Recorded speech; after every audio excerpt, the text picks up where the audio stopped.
Pancasila. Siapa yang belum tahu tentang hal ini? Jadi, Pancasila merupakan lambang dasar negara Indonesia kita tercinta ini. Panca yang artinya 5 dalam bahasa Sanskerta, sementara sila yang artinya prinsip atau dasar. Dan bisa kita pahami kalau Pancasila merupakan 5 dasar atau 5 prinsip. Proses pembuatan Pancasila melibatkan beberapa lembaga penting. Di video kali ini saya akan menjelaskan bagaimana proses-proses penetapan Pancasila dari awal sampai akhir. Dan ya, berlatar pada 1 Maret 1945, Letnan Jenderal Kumakichi Harada selaku pemimpin Jepang yang saat itu menjabat sebagai pimpinan pemerintahan kedudukan Jepang di Jawa, dirinya mengumumkan pembentukan badan lembaga.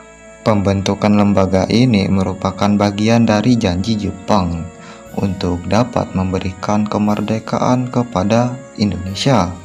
Lembaga ini bernama Dokuritsu Junbi Chosakai. Dalam artian Indonesianya yaitu Badan Penyelidik Usaha-Usaha Persiapan Kemerdekaan atau BPUPK.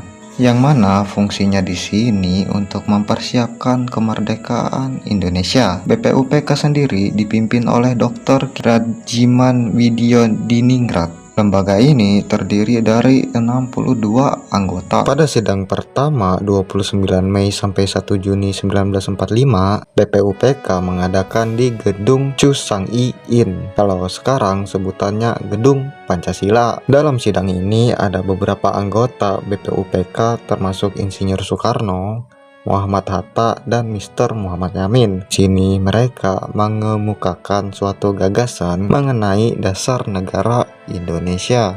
Pada 1 Juni 1945, Insinyur Soekarno menyampaikan sebuah pidato yang berjudul Lahirnya Pancasila.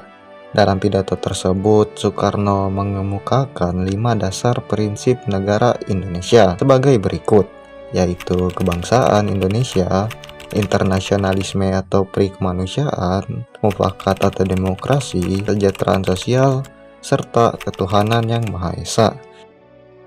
Begitu isi dalam pidatonya. Pada tanggal 20 Juni 1945 terciptalah Panitia 9 yang dipimpin oleh Insinyur Soekarno untuk menyusun Piagam Jakarta. Di Piagam Jakarta ini berisi rumusan-rumusan Pancasila yang mana menjadi dasar negara Indonesia, serta Undang-Undang Dasar 1945.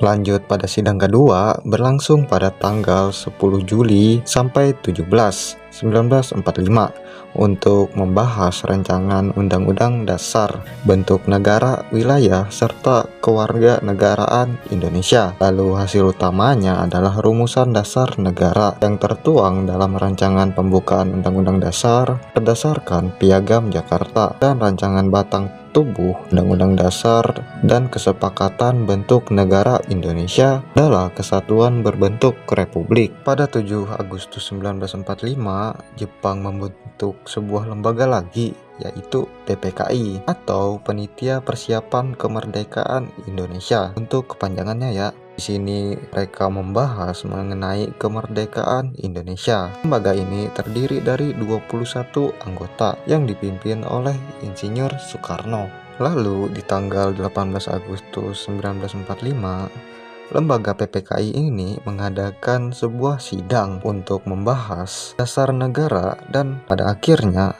secara resmi menetapkan Undang-Undang Dasar 1945 dan Pancasila sebagai dasar negara Indonesia yang sah, yaitu ketuhanan yang Maha Esa, kemanusiaan yang adil dan beradab, kesatuan Indonesia, dan kerakyatan yang dipimpin oleh hikmat kebijaksanaan dalam permusyawaratan perwakilan, keadilan sosial bagi seluruh rakyat Indonesia.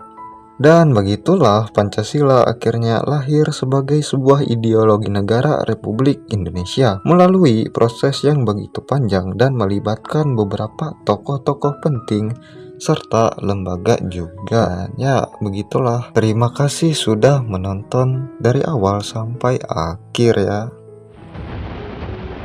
Bahwa Pancasila yang saya gali dan saya persembahkan kepada rakyat Indonesia bahwa Pancasila itu adalah benar-benar satu dasar yang dinamis, satu dasar yang benar-benar dapat menghimpun segenap tenaga rakyat Indonesia, satu dasar yang benar-benar bisa mempersatukan rakyat Indonesia.